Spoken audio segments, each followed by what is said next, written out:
Do you want to become a money magnet? If you do, you can. How do you think that you draw money to you? Do you think you need to know about the latest hot stocks? Do you think knowing about them will draw money to you?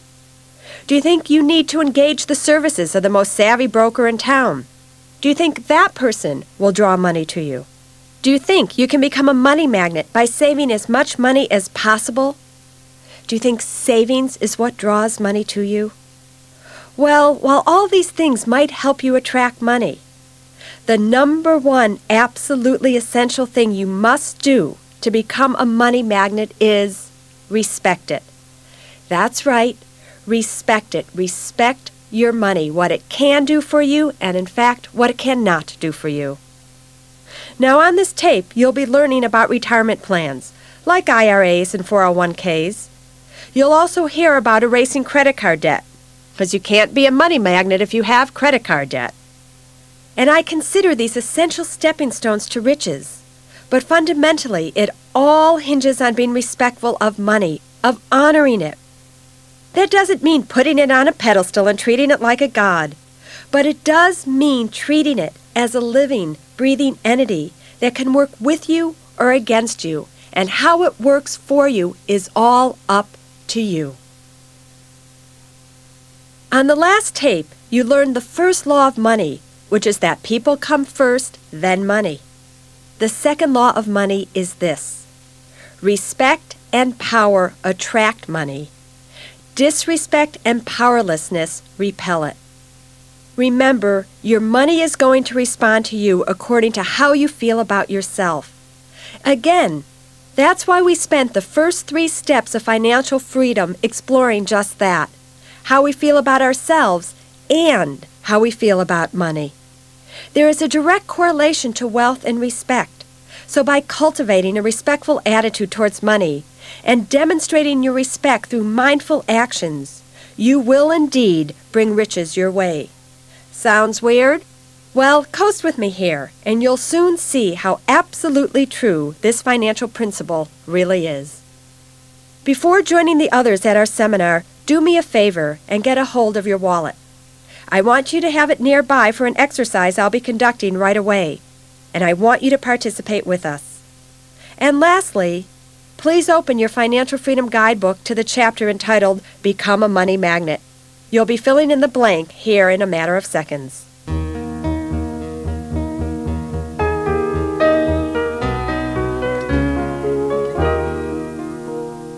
Are you respectful or disrespectful to yourself and your money? I want you to write a one-word answer right there. Are you respectful or are you disrespectful? Or you can just circle it. Right? Next thing I want you to do is I want you all to take out your wallets or whatever you happen to keep your money in and put it in front of you. And don't fidget with it now. Leave it like it is. And I want you to look at your wallet, because your wallet is your house for your money. All right? Now, who put disrespectful down? You did. Let me see the money that's in your wallet. All right? So here we have it, kind of all crumpled, kind of all put in there. Do you see this? It's in different ways. Just kind of get shoved in here, usually probably looking like that.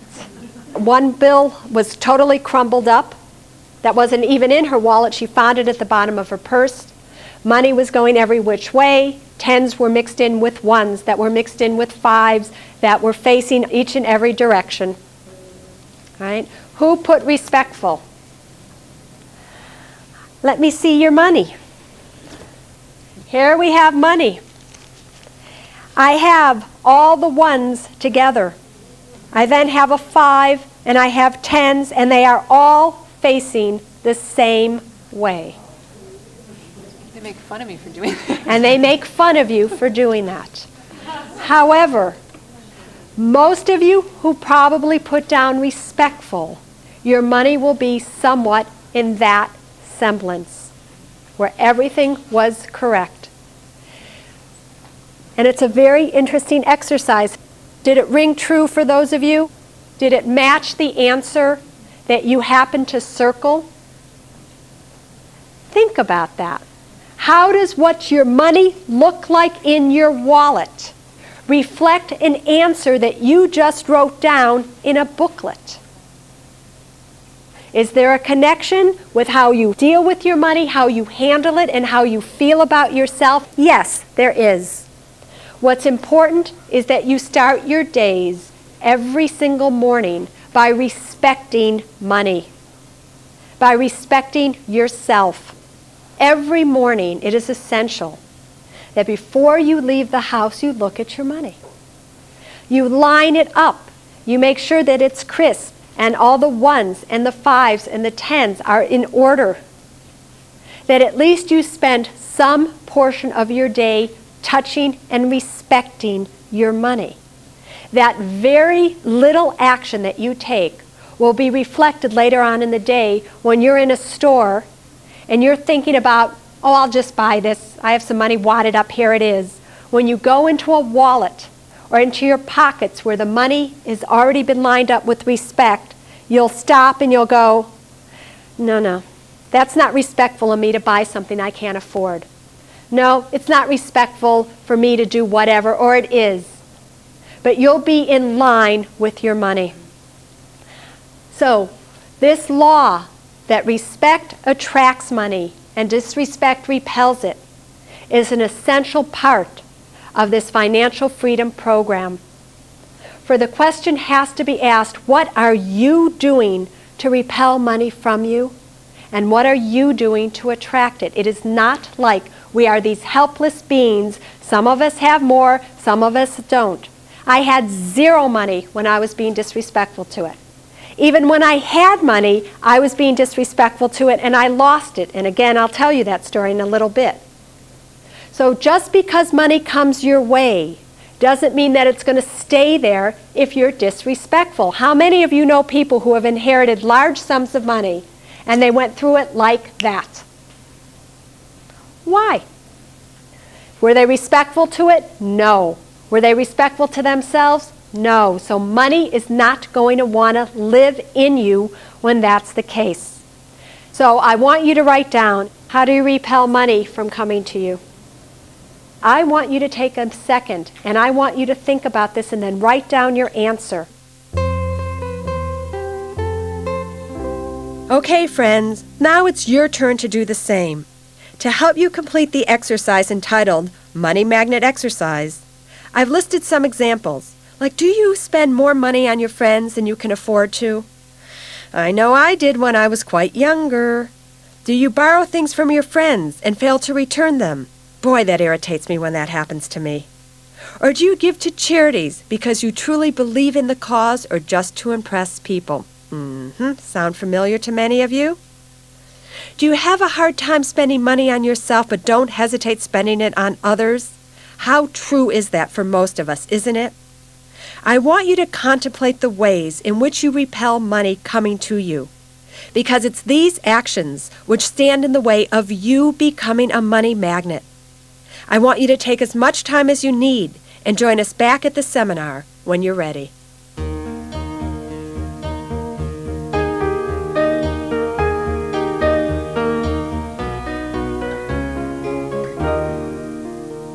Miss Beth. I wrote down that I repel money from me because I don't feel as if I'm worthy of having it. Right. So here we go back to the original fear and the original memories again.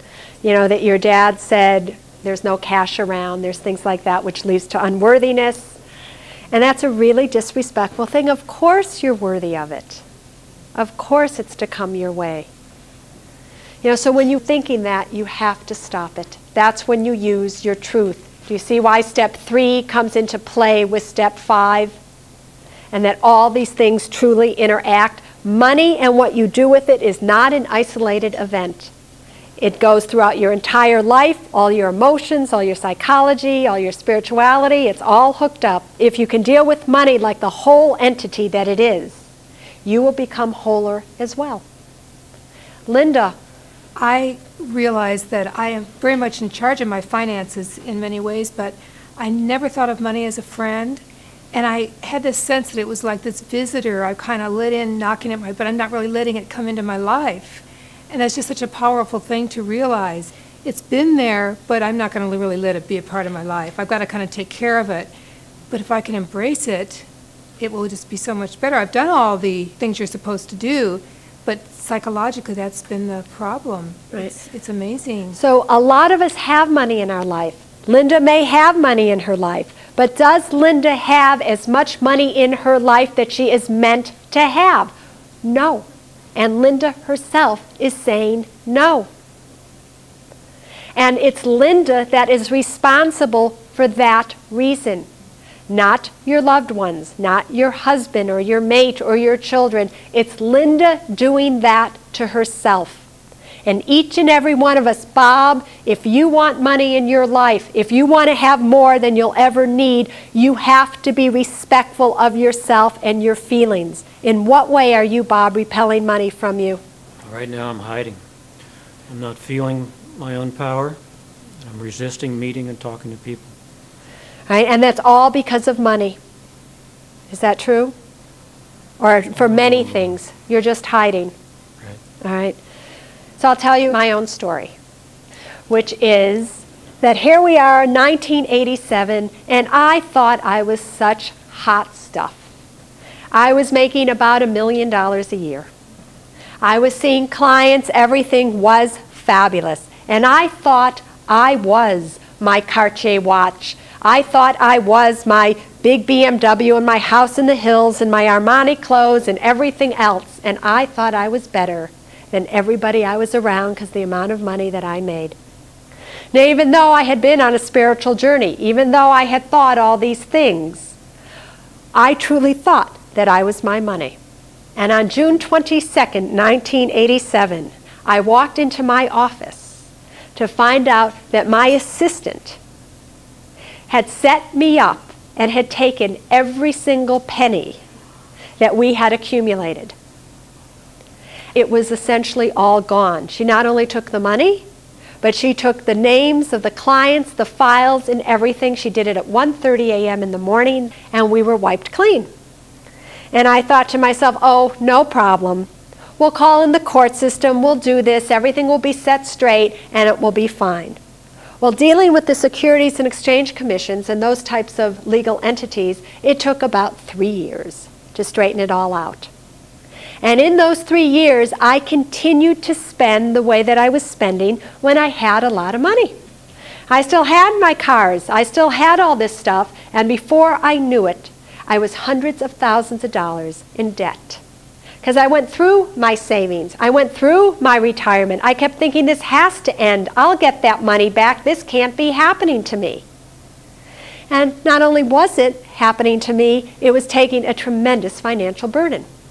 And there I was in about the year 1990, and I was sitting in Denny's in Emeryville, California, and I was thinking to myself, the waitress waiting on me probably has more money than I do.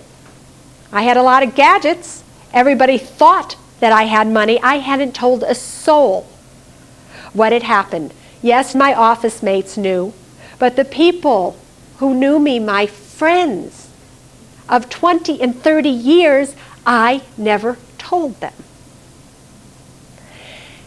And no matter what I tried to do, I couldn't get money back. I mean, yes, the judge ruled in my favor. As soon as he ruled in my favor, this woman claims bankruptcy. As soon as she claims bankruptcy, she has to pay me back. Yes, we win there as well. It ends up in a mental hospital. Where's the money? It's gone. Nobody has a clue where any of that money went. All my illusions that this money would come back to me wasn't happening. All these illusions that I could just go out and make more money and do it again no matter what I tried, I couldn't make money. And it wasn't until the day that I realized I need to tell everybody I don't have a pot to pee in. I was this close to losing my house. The only reason that I was able to maintain it was because of one of my great friends by the name of Nani was keeping me afloat. And I finally decided I'm going to tell everybody that I don't have any money. As soon as I started to tell people that, everything started to turn around in my life. Then I started to do this other thing, and this other investment came out that I was interested in. The next 3 months, after I told everybody, I made more money in those 3 months than I had the previous 3 years. And everything started to come back. And as soon as I truly got that I was far more than my money, that I wasn't what I wore, where I lived, any of that stuff, that there was no difference between me, truthfully, and the woman waiting on me at Denny's, I needed to learn that. And as soon as I got that and I admitted what happened to me, I started to respect myself, money came back. So none of us can live under this illusion. Money will not stay with you if you're being disrespectful to yourself, to it, or to people around you. It will flee from you in the most extraordinary ways possible, and it will not come back until you start being respectful to it.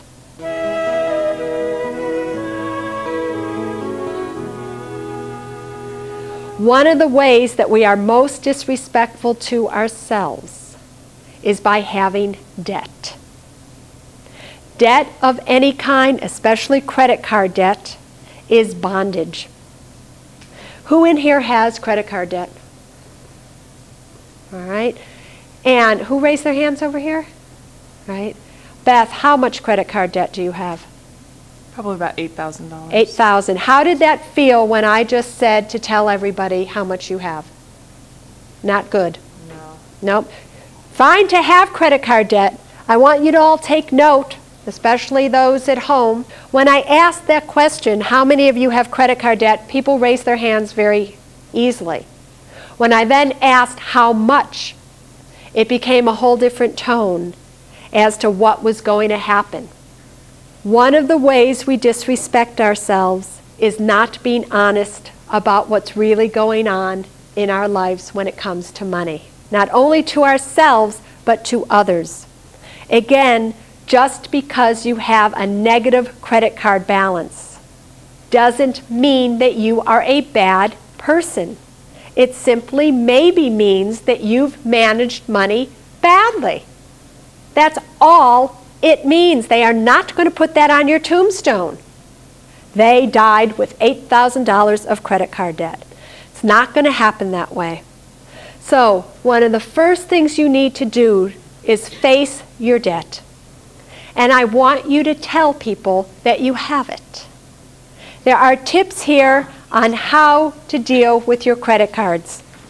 Everybody knows, great, so I have credit card debt, I'll keep trying to switch it to a lower one, I'm working with it. Those are things that most people know. But these are actions that very few people ever tell you to do. And this is how I'd like you, for those of you who are in credit card debt, to deal with it. I want you to tell a trusted friend. I want you to start by doing that. Because it's not until that you can break through the shame of money, having it or not having it, will you ever be truly respectful of yourself. And remember, if you're being disrespectful, money is going to be repelled from you. So I want you to start by telling your friends. And what you're going to find is when you tell your friends, they're going to go, oh, well, that's not so bad. So respect and facing this will start to erase it. Because pretending like we don't have it doesn't mean that we don't. It doesn't mean that those that we're helping or that we're talking to don't know it. You know, it's so funny today. We'll go to a party and we'll all talk about who we slept with, and we'll talk about sex today as if it's no big deal. Today, we don't hide sexual matters. Today, we hide money matters. Walk into a cocktail party and tell everybody that you're $17,000 in credit card debt, and that entire party will drop dead silent. Tell them, however, that you slept with so-and-so last night. They'll go, how was it? Big deal. But do you see, we have to deal with this shame of money. It is a very, very big issue. All right, so who else has credit card debt? Mark? 17,000. 17,000, good. Now Mark just said that with a smile on his face. Would you have said that with a smile on your face half an hour ago? Oh, no. I wouldn't have probably even said it. Wouldn't have even said it. So the mere fact that whatever just happened here, Mark is able to say it, is extraordinary. We still like him the same, don't we? Do we care? He still looks the same. We still have a fondness for him for the things that he shared with all of us today. Doesn't affect me at all that you have $17,000 of debt. Who it affects is you and how you feel about yourself and how you think others are going to judge you because of it. You can all, each and every one of you in this room and who are listening at home, can give the world such a big gift by not being afraid to talk about your money. This hidden shame of money is something that has got to go. The mere fact that we don't know how much money our parents make. Never talk about it, do they? But they want to know how much money you make, don't they?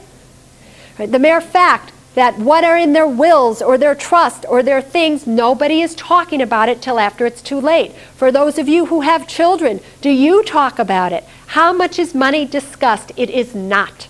It is a taboo subject. When it's a taboo subject, it becomes disrespectful. When it's disrespectful, the question again becomes, what are you doing to repel it away from you?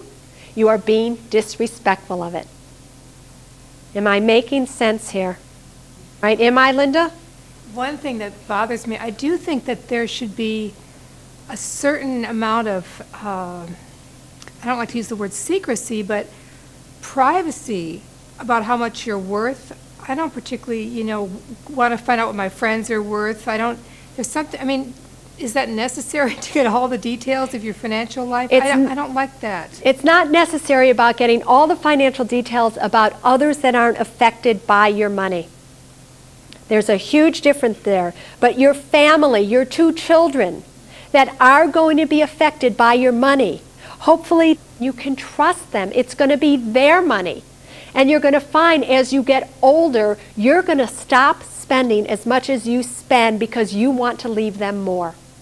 I have never yet to see that not happen. I have clients who are 80 and 90 years of age, and I'm going, why aren't you buying yourself a new TV?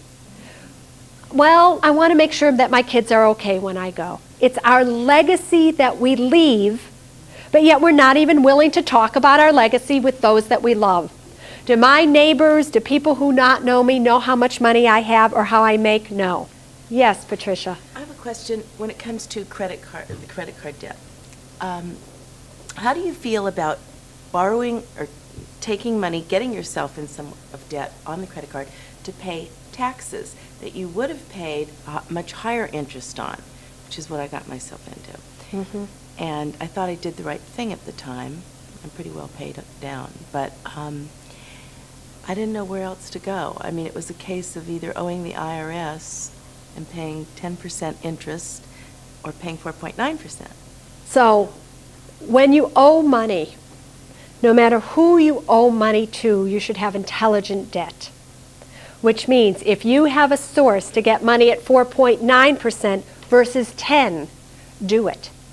It doesn't matter who you owe it to. A debt to a credit card company is no different than the debt to the IRS or a debt to a personal friend. We all know we owe it. And when you owe it, it's bondage. Have you ever noticed you go to a movie theater? You spend $8 or whatever it is in your area to watch this action thriller. And if you're in credit card debt, what you have across the cinema screen of your mind is, how am I going to pay that bill next month? Debt pervades you. The fear of death pervades you everywhere that you are. You cannot have financial freedom if you have debt. You just cannot. So, you need to get out of debt slowly but surely. One of the ways, besides telling people about it, is that I also want you to use only paper money from this point on. What do I mean by that? I want you to use cash or write a check when you go to purchase something. However, It is essential to get out of debt that you have to pay more than the minimum credit card payment that these credit card companies are asking you to do. Credit card dealers are worse than drug dealers, in my opinion, because they have the legal authority to seep into your house via the telephone, via the mail, via the television, in every way possible, seducing you when you least expect it. They give you a $3,000 credit limit, and when you've reached your limit, rather than saying, sorry, you can't have any more, they call you and they say, Mark, I'll give you $2,000 more to hang yourself with. Now your limit's $5,000. So I want you all to do a few things. I want you to call your credit card companies, and I want you to ask them to lower your limit. When they write you and they say, we'll give you more, you write them back and say, you will not, I am not willing to take more from you. Taking more from them is giving less to yourself. So once you have lowered your credit limit, the next thing is you have got to pay more than the minimum payment that they are requesting of you. A little more can save you a lot on a $1,000 credit card balance at an 18% interest rate. If you pay the minimum every month, it will take you 12 and a half years and $2,000 some odd in interest to get out of debt. If you pay just $10 more than the minimum, you will be out of debt within 6 years and only a few $100s of interest later. And again, those figures are in your book. So I want you to pay more than the minimum. Great, Susie. I don't have enough money. I can't afford more than the minimum. The answer to that is, now I only want you to use paper money, and this is what I want you to do. You go into a store and you buy something for $4.50 and you give them a $5 bill. And they give you 50 cents back in change. Next store you go into, you buy something for 50 cents. Don't take the 50 cents out of your pocket. Take out another $1, give them the $1 and get another 50 cents in change. I promise you, if you only spend paper money and not your change at the end of the month, you will have 30 to 60 extra dollars that you don't even know where that money came from. Then take that money, convert it to a cashier's check, and send it in against your minimum payment, and you will be shocked at how that payment starts to go down. You had a question over here earlier. Yeah, just practical advice for those of us who've had debt. I consolidated mine. I did the right thing, got it under a low interest rate. But right now I have enough in my money market and my checking account combined to pay it off. But I'd go back to zero. Mm-hmm.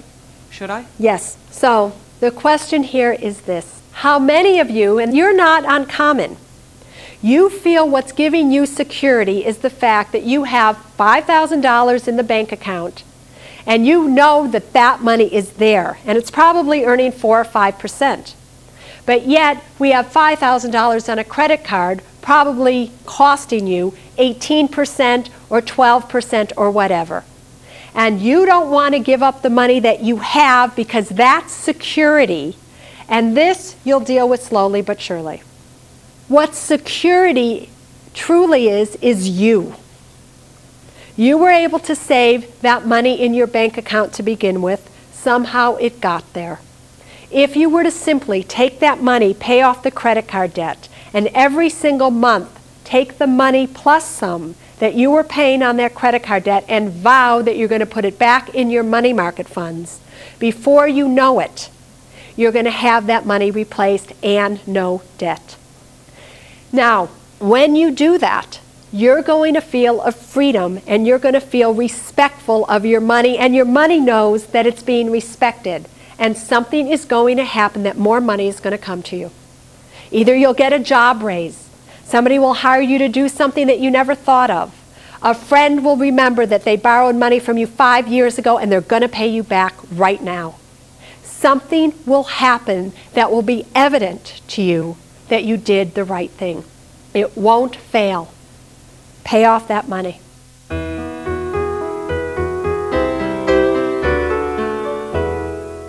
Before we move on, I really want to remind all of you to refer to your guidebook if you are in need of eradicating credit card debt.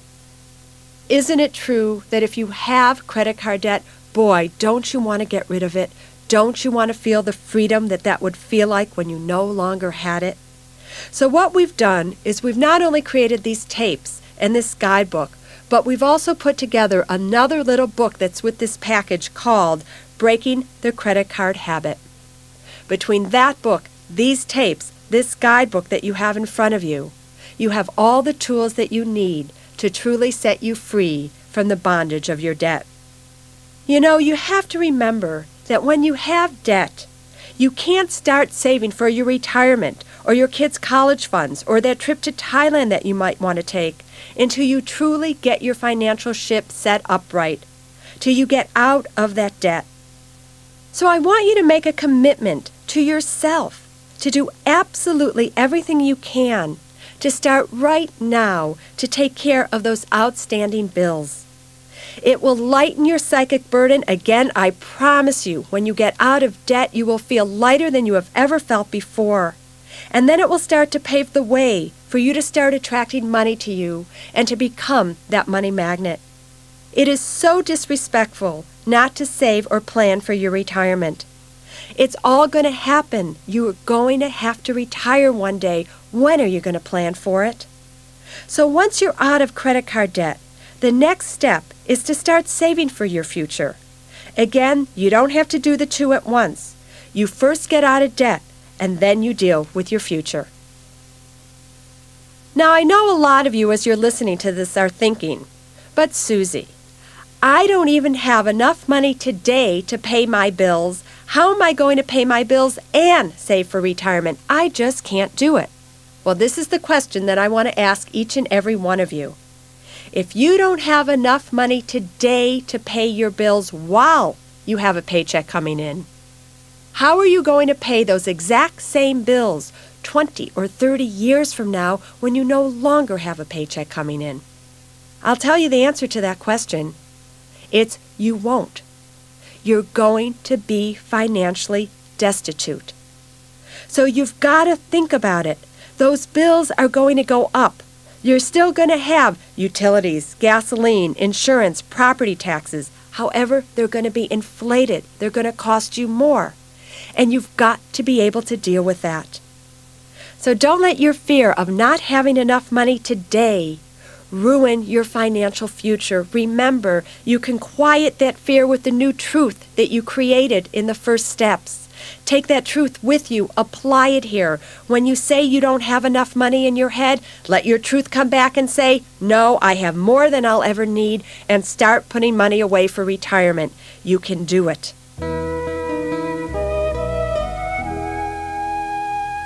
So what is the best way for you to start saving for your retirement? For most of you, it's going to be to put money in a retirement plan. A plan that allows you to let your money grow and not pay taxes on it while it's in that account. The most popular of retirement plans are 401ks. The 401k is simply named after a tax law. And the way it works is very simple. You take money every single month. In fact, your employer does it for you. And they withdraw it from your paycheck and immediately put it in to this retirement plan for you before you have ever paid taxes on it. While it stays in this plan and it grows, you don't pay taxes on it. But when you go to take it out, that's when taxes will be due. However, all the years that it's in there, it grows tax deferred for you. In a 401k, there are rules that govern how the money is withdrawn, and this is how it works. You can't touch the money until you are 59 and a half years of age, or you're going to have to pay a 10% penalty on any amount of money that's been withdrawn. Now, there are exceptions to this, and this is something that I want you to listen to very carefully because most of your tax people don't have a clue that this rule exists. If you have money in a 401k and you are 55 years of age or older in the year that you retire or stop working for a company, the government says that you can take any amount of money that you want at any time out of your 401k without having to pay that 10% penalty. Let's say that you retire in 1998 and in the month that you retired, you were only 54 years of age. But in December of 1998, you're going to turn 55. That qualifies you. Remember, the rule is in the year that you turn 55 or older that will qualify you to use this exemption. Please know about it because there are a lot of you that are going to face early retirement. A lot of you will need to move on for whatever reason from the job that you're at. And you'll be able to access your retirement money in a 401k without having to pay that 10% penalty. Now, if you let some savvy broker convince you to take your money out of a 401k after you've retired or you've quit your job and move it into what's known as an IRA rollover, simply where you take your money from a company and put it into your IRA accounts, then you lose this 55 or older provision, so please be careful before you make any moves. There's another popular savings plan that works very much like a 401k, and that's known as a 403b. And 403bs are usually for non-profit organizations, such as hospitals, schools, and places like that. Both these plans, even though they have different names identifying them, work very similarly to each other. The most you can put into a 401k in the year 1998 is $10,000. Same is true with a 403b. Now, each one of you will have to check with your company to decide what is the maximum according to your plan that they allow you to put in. But regardless of what the company says, the federal government says the maximum is $10,000 a year. But if you can put any amount of money away, I am telling you, you are going to reap such incredible benefits from it later on in life, I can't even begin to tell you. And once you start putting money away for your future, you're starting to become respectful to yourself and your money. And remember the law of money in this tape. Respect attracts money, disrespect repels it.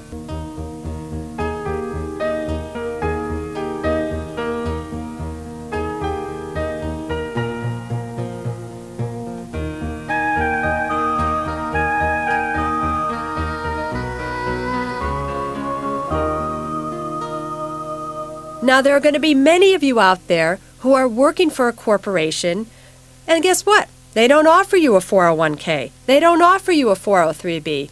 In fact, they don't really care if you save for your retirement or not. Just because they don't care doesn't mean that you shouldn't care. It's your life. It's your retirement. So, what can you do? Well, you can go out and open up a retirement account on your own. Now, you have choices here. You can do what's known as a traditional IRA, or you can open up what's known now as a new Roth IRA. And let me briefly explain the differences between these two. In a traditional IRA, and the letters IRA stand for Individual Retirement Account. In a traditional IRA, you're allowed to take a maximum of $2,000 a year and put that into an account that works for you for your retirement. IRAs can be opened up at banks, mutual fund companies, insurance companies, brokerage firms, discount brokerage firms, anywhere that deals with money. The money will be held in your individual name for you. And you can decide where you want to invest it. Do you want to invest it in stocks, in bonds, in mutual funds? Again, you decide. You direct its growth. Again, you don't pay any taxes on the money while it sits there. And again, you get a $2,000 a year tax write-off. So if you're in the 20% tax bracket and you put $2,000 in to an IRA, a traditional IRA, you're going to get a $400 tax savings on that year's tax bill. When you go to take money out, however, there are rules that you need to know. In most cases, you can't take money out prior to the age of 59 and a half. If you do so, you're going to have to pay a 10% penalty on any amount of money that you take out. You're also, regardless of the year that you take it out, going to have to pay ordinary income tax on the money that you withdraw when you do so from a traditional IRA. Other laws that pertain to you: you can only leave your money in an IRA until the age of 70 and a half. You have got to start making withdrawals by April 1st of the year after you turn 70 and a half, according to a calculated method by the IRS. If you don't take out the minimum amount required by law, the IRS will charge you a 50, that's a 50% penalty on any amount of money you should have taken out and you did not do so. In a traditional IRA, when you die, your spouse can take over your IRA as if it was his or hers and continue on with it without having to pay taxes on it and put it in their name. But if you're going to pass your IRA down, let's say, from you to your spouse and then from your spouse to your children will only have 5 years to take every single penny that you have in this IRA out, and they will owe ordinary income tax on the entire amount of money. That's how a traditional IRA essentially works. Let's compare it with the new Roth IRA that has just been established for 1998. In a new Roth IRA, named after Senator Roth, yes, you're allowed to put a maximum of $2,000 a year into your Roth IRA, but the difference is you do not get a tax deduction for it. So in the traditional IRA, remember how I just said if you're in the 20% tax bracket, you get that $400 tax savings? In a Roth IRA, you don't get to write the money off your taxes at all. So if you put $2,000 in there, guess what? Not going to save you anything on your taxes. While the money is in there, however, just like a traditional IRA, it grows. You don't have to pay any taxes on it as well. But here's the clincher. When you go to withdraw the money from a Roth IRA, everything you withdraw is withdrawn tax-free. Now that's true not only for you, but for your beneficiaries as well. Remember how I said that your children are going to have to wipe your IRA clean within 5 years and they're going to have to pay income tax on every penny? In a Roth IRA, you can pass down this money to your children income tax free. Think about that. There's a tremendous difference between the two. Also, right now you might not be in a very high tax bracket. So, if you put $2,000 in a traditional IRA, might not save very much for you on your taxes.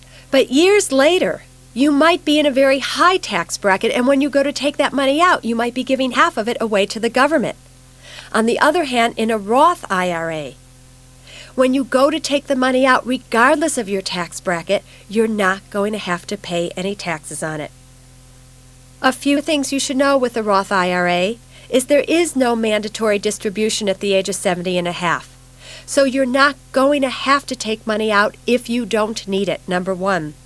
Number two, you're allowed to take any amount of money that you put in out at any time without any penalty whatsoever. So let's say you're 35 years of age and you put $2,000 in, and the very next year you realize, oh my God, I need that $2,000 to pay off a debt. You can take out that $2,000 without that 10% penalty and without any taxes on it whatsoever. So let's say you put that $2,000 in and it earned $100 the first year. That $100 has to stay in the Roth IRA for at least 5 years, and you have to be 59 and a half before you can take it out without any penalties whatsoever.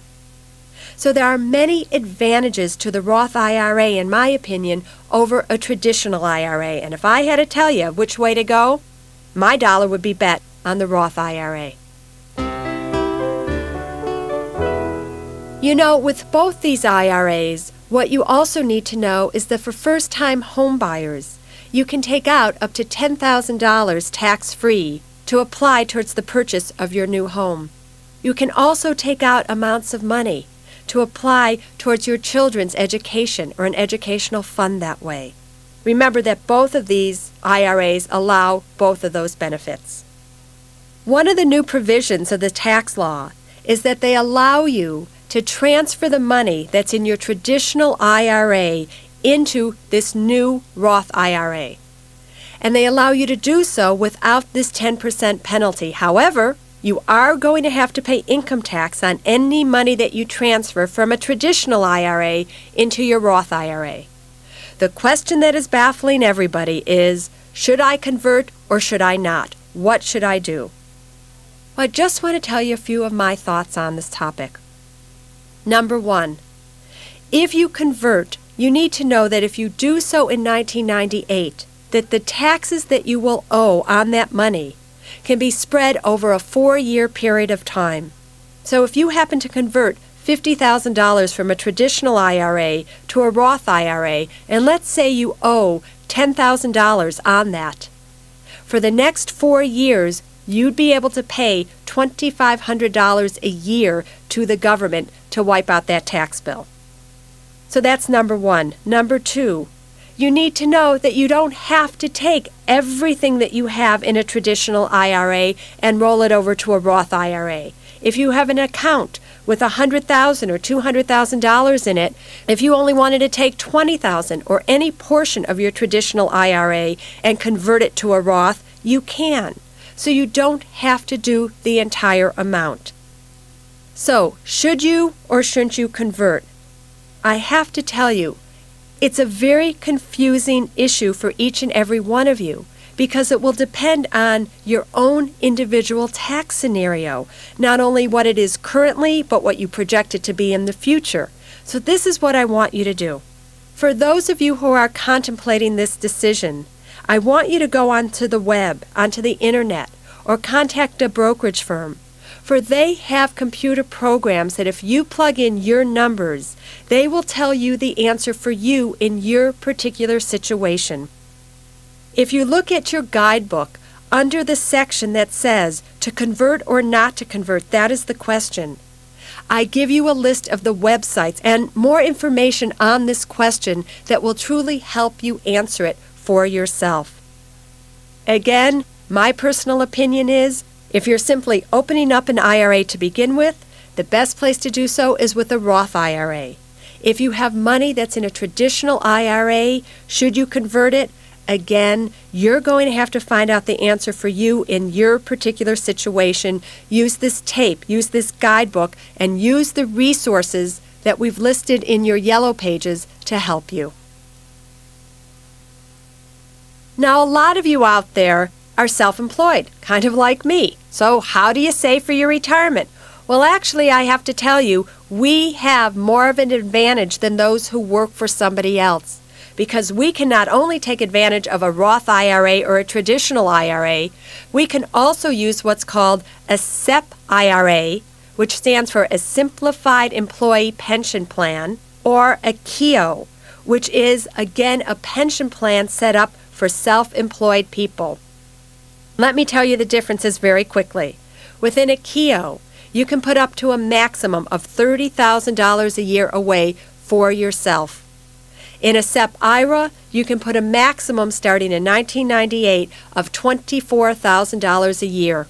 There are many differences between these two plans, so I urge you to really look into them, because if you have employees, it will make a difference as to if you use a SEP IRA or a KEO, and it will also be based on how much money you're earning. Because most of the people are going to fall under the categories of IRAs or 403Bs or 401Ks. I'm going to leave it at that. But for those of you who are self-employed, I urge you to look into these two plans to know how you can start taking care of your future and become respectful to yourself and your money, and to become that money magnet that we all want to become. Now, I have to tell you, for those of you women out there or men out there who are at home and you're not working, the government has also allowed you to have what's known as a spousal IRA. And you can put $2,000 a year away for yourselves as well, whether you have income coming in or not. If your spouse is working and he or she is making at least $4,000 a year, then that qualifies both of you to have an IRA for $2,000 apiece. I just want you to know that. So here I've been talking to you about putting money away for retirement and how that's respectful and how that will make you more in the future. This is another thing I want you to think about. There's another law of money that pertains to putting money away for your retirement, that the more you make, the more you spend. Isn't it true? Haven't you found out that, great, you think to yourself, if I could only make $5,000 more a year, that I'd be able to meet my bills. Great, you get a raise, $5,000 raise, and at the end of the year, you're spending even more than that $5,000. It's so true that the more you make, the more you spend. So what we have to do is we have to trick our mind into thinking that we're making less. Now, I don't want you to make less money. I want you to simply think that you're making less. And the way that you think you make less is by putting more away in your retirement by not seeing it on your paycheck. So the way that most of these retirement accounts work, the 401ks, the 403bs, is that they take the money from your paycheck before you ever see it. So if all of a sudden, rather than bringing home $3,000, you're bringing home $2,500 because that $500 went into your 401k, you're going to find that your bills fall in accordance with how much you're bringing home. And you're not going to be making less, you're going to think you've made less, so therefore you're going to spend less. So the law really reads like this. The more you make, the more you spend. That's true. But the less you think you make, the less you will spend. So please use your retirement accounts to start saving more for your retirement. You know, the key to becoming a money magnet isn't about making more money. It's about knowing more about the money that you already make. So by using these techniques, you're going to find that not only are you making more, but you're going to be able to have more in the end as well.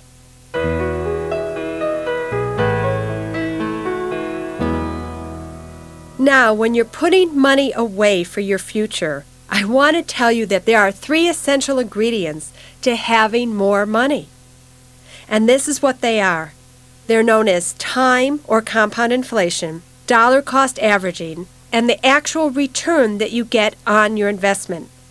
Now, as I describe how each of these work, I want you to refer to the pertinent sections in your guidebook and follow along with me, because what you're about to learn is the key to having more money than you ever dreamt possible.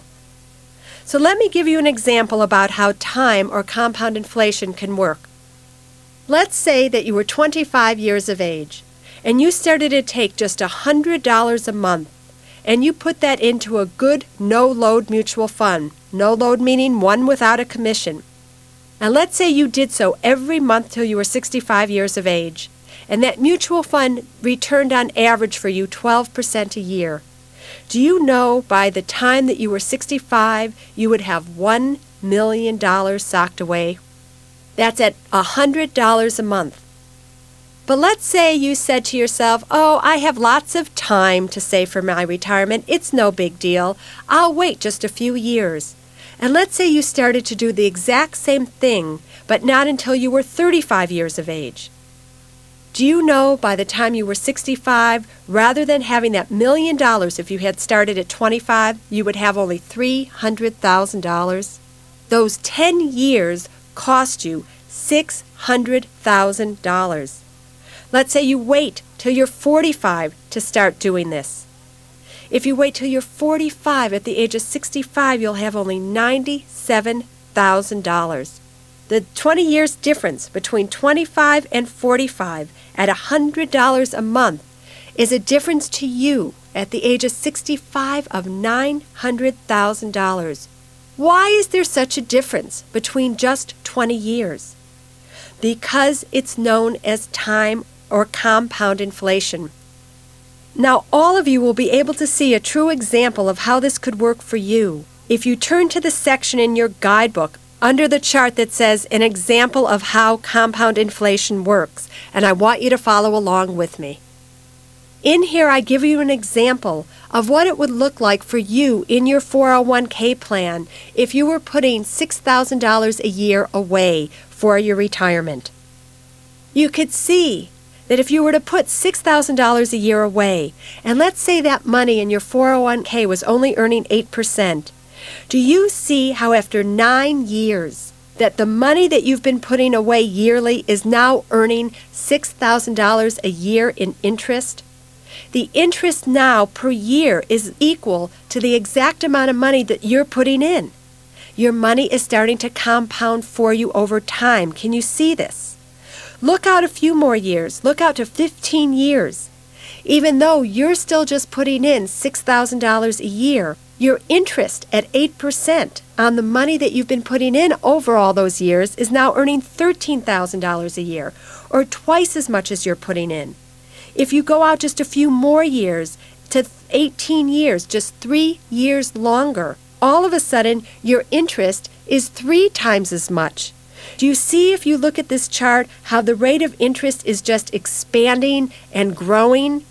It's because it's compounding on top of itself. The goal of your money is to get it to work for you. And by using time to your advantage, it will make your money work for you. What you need to know is that it's never too soon to begin, as you can see by these numbers. But for those of you who haven't started yet and who are in your 30s or 40s or 50s, please know that it's never too late to start. Starting now is far better than letting it go another year or two, so just do it. That's how compound inflation works. So remember from our seminar, Bob created this new truth, and his new truth was that he wanted to have more income come in for him. Well, Bob can have that happen. You can have that happen if you simply employ your money to work for you. But you do this only during the years you're working for it. You're respecting it. You're investing it. You've worked so hard for your money, haven't you? Now is the time to get your money to work hard for you. And by using these techniques, your money will start respecting you, and you're going to start respecting it.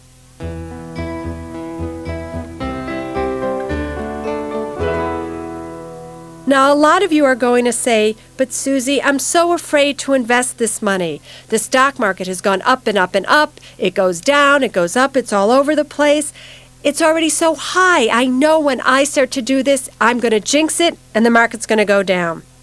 You're going to think, what if I lose it? What if we have a crash? What about Asia? What should I do? I don't know what to do.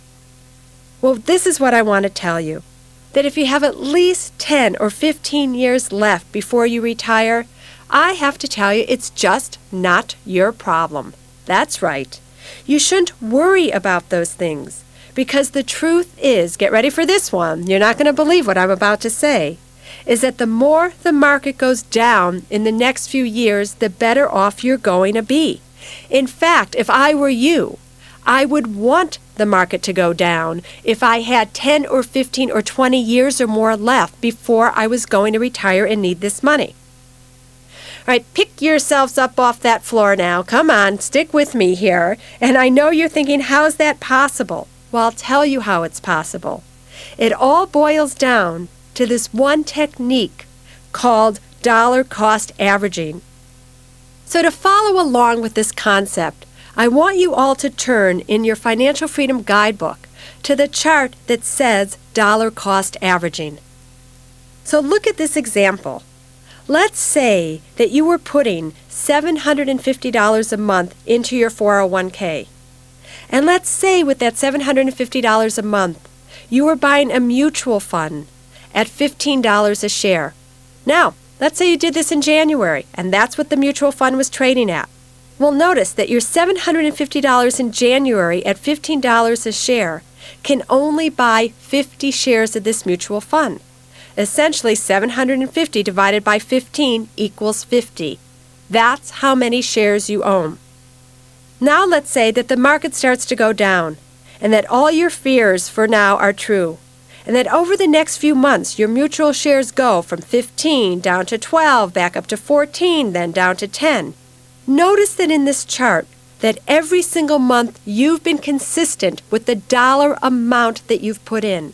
You're putting in $750 a month. But do you notice how the shares vary? That as the share price goes down, your $750 a month is buying you more shares. So at $10 a share, you're able to buy 75 shares of this mutual fund versus buying 50 shares when it was at 15. At the end of the year, now you've invested a total of $9,000. That's true. But because you have dollar cost averaged, you averaged the price of your dollars over a period of time, you have now bought a total of 775.27 shares. So it's true that the price of your mutual fund went from $15 to $10, but I want you to think about that. That's a 33% decrease in the price of the shares, isn't it? But notice that your actual money on paper went from $9,000 to only $7,753. That's a 13.9% decrease. How is it possible that the mutual fund shares decreased 33% in value, but your money only decreased 13.9% in value? That's because you were dollar cost averaging, and as the price of the stock was falling, you were able to buy more. I just want to compare this technique with how most of you usually invest your money, which is called lump sum investing. Let's say in January, you had taken all $9,000 that you had and all at once purchased this mutual fund that was trading for $15 a share. Well, great. At $15 a share for $9,000, you would have only been able to buy 600 shares with the lump sum technique, rather than the 775 shares that you were able to buy with dollar cost averaging. But using the lump sum approach, with this mutual fund being down at $10 a share, you'd have only $6,000, or it would have been a loss on paper of $3,000 or 33%. Do you see in this situation how your money went down exactly proportional to how much the value of the shares went down? There is a tremendous difference between having a $3,000 loss with an outright purchase and a loss of only $1,247 by using the technique called dollar cost averaging. But here's the clincher and the upside of dollar cost averaging. Yes, it's limited your loss as the market's gone down, but in the long run, it will also make you more money when the market goes up. Listen to me now. So let's say that you don't care whether you use the lump sum or dollar cost averaging. You are plain afraid because now you've lost money. So you decide, I don't care about any of this stuff. I'm never investing another penny into this mutual fund. But you decide that you will just totally leave what you have in there. All right, so here you have your money in there, and all of a sudden, a year later, the market turns around, and your mutual fund starts to go back up. Let me show you what's about to happen to your money. If the mutual fund goes back up to just $15 a share, if you had used the technique called dollar cost averaging, since you had approximately 775 shares, your original investment in $9,000 is now worth $11,625. You have made $2,625 on your $9,000 investment, or 29% on your money. Think about this.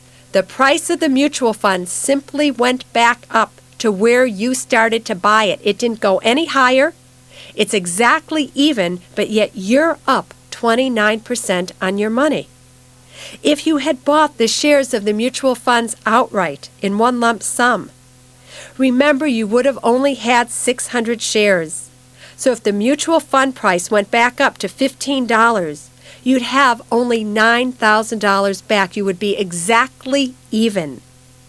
So do you see? With using dollar cost averaging, even though the market went down at first, over the long haul, you made a nice return on your money.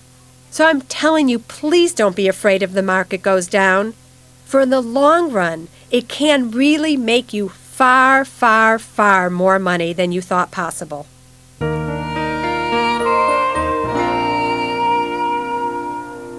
So now here's the third component to making sure that your money really, really works for you. It's called the return you get on your investment. A lot of you are going to be using compounding to work for you. A lot of you are going to be using dollar cost averaging. You like that. But you're still thinking, you know what? I want to remain conservative. I'm very happy with getting 6% a year on my money. Who cares about getting 8% or 10%? Well, I have to tell you, you should care. And let me just give you a little bit of an example.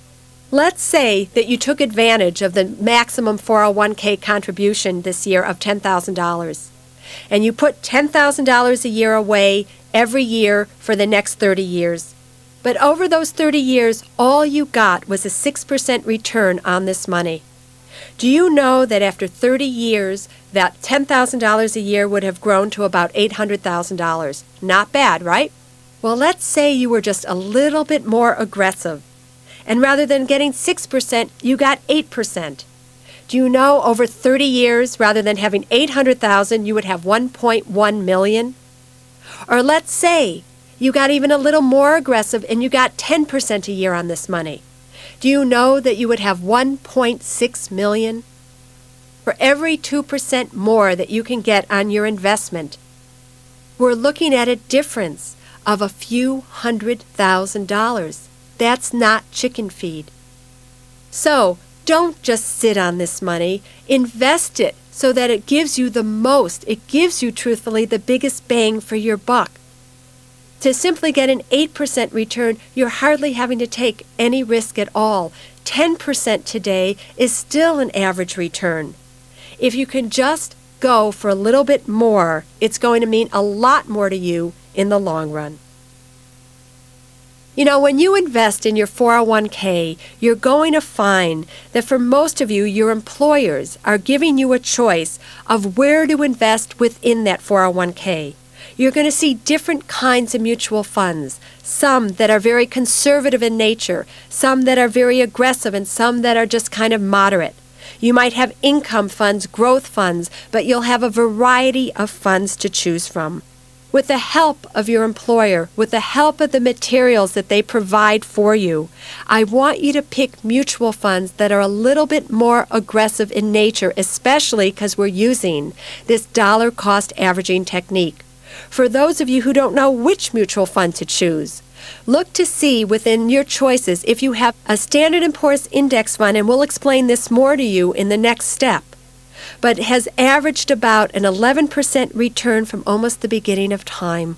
So if you did nothing more than leave your money in something like that, it would have been very easy for you to reap the rewards of a market that has been going up without you really having to make changes when you didn't know what to do.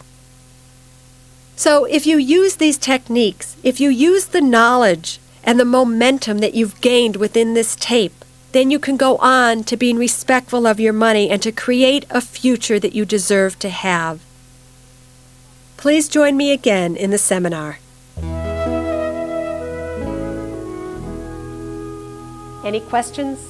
Good. Pat, yes. I have a SEP IRA. Yes. Now, this year, I didn't feel I could afford to put any money into that. But I had a possibility of where I could borrow money to put into my SEP. Would that have been a good idea to do that? No. No. Never borrow money to do Never that? borrow to make an investment. Okay. Because when you borrow, would there have been an interest rate on it? Yes. All right, so what happens? You're borrowing money at 10%.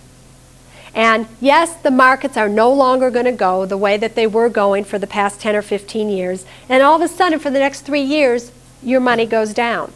Not only have you lost money that you've invested, it's costing you 10% to have lost the money.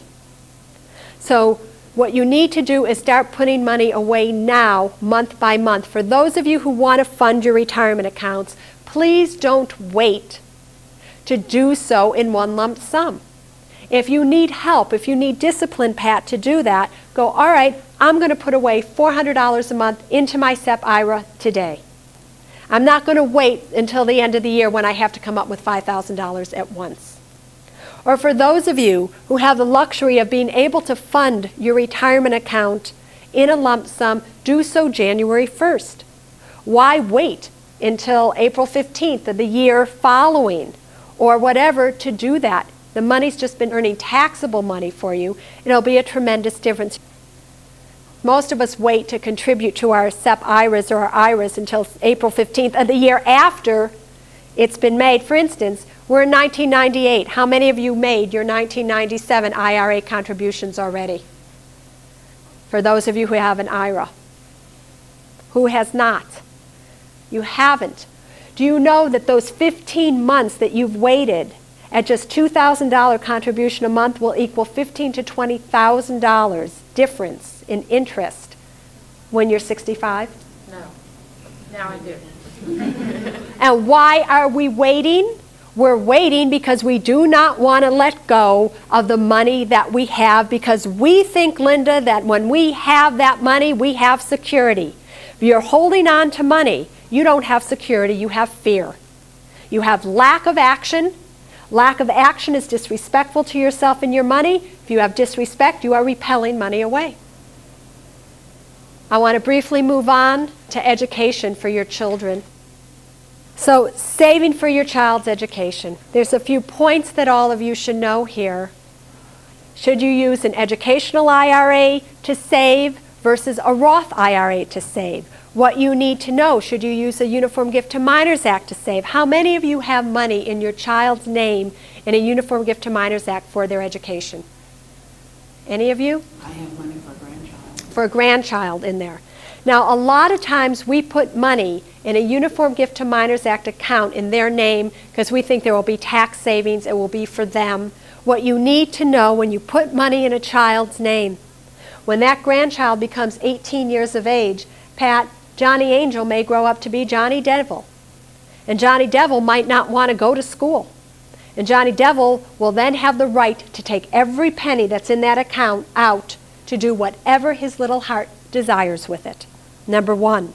Number two, money that is in your child's name is counted differently towards financial aid than money that is in your name. Money that is in the child's name is used up at the rate of 35% of the assets versus 6% of assets that are in the parent's name. So read this stuff carefully. The educational IRA, everybody's telling you about this, where you can put $500 a year per child to as many children as you want. You don't even have to be related to them, for them to save for their future. I just want you to know, if you have an educational IRA and you go to take money out of that for the child when that child is going to school, the Hope Scholarship Credit, which is $1,500 a year tax credit, is null and void that year. It doesn't apply. So are you better off, rather than saving $500 a year in an educational IRA for your child, putting $500 or $2,000 a year in a Roth IRA in your name? When you take it out, it's tax-free, and it doesn't affect the Hope Scholarship Credit. With this information, we've reached the end of Tape 5. But before moving on to Tape 6, I just want to reiterate what this step to financial freedom is all about. Respect for your money and respect for yourself are intricately woven together. And respect is that secret ingredient that you need to stay aware of to become a money magnet. I guarantee you that if you start treating your finances with the respect they deserve and with the respect you deserve, all kinds of riches will come your way. Respect starts with the money you are earning right now and what you're doing with it. You know, in the end, getting control of your finances and making them work for you can be done. When it comes to your money, you now know exactly what you have to do to get out of that debt, to curtail your spending, and to start saving. You've built new truths, and you're now armed with all the necessary financial moves to meet your goals. And as you walk the road to financial freedom, never forget that this essential step, building and practicing respect, will reap you boundless rewards, and you will become a money magnet.